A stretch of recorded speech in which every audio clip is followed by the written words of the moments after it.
Welcome to Let Me Fix This. Enjoy the video. You begin with Essentials. Confirm Flutter SDK and path are set, and that VS Code has the Flutter and Dart extensions installed.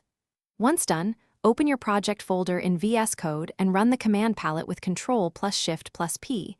Select Flutter, launch Emulator.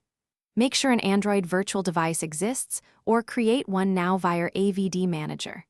If you prefer iOS, open Xcode and ensure a simulator is available. This gets your first emulator session started quickly.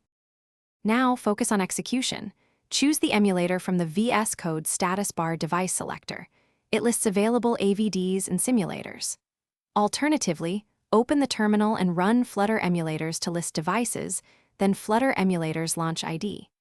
Once the emulator boots, run Flutter Run or press F5 to build and deploy.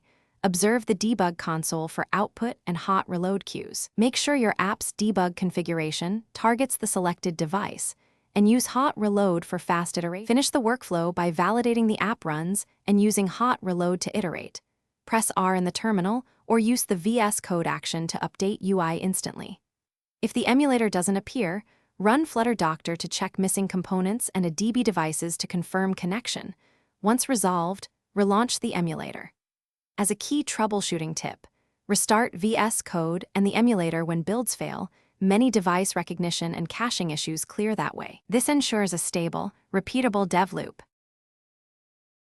Thanks for watching. If you found this helpful, don't forget to like and subscribe.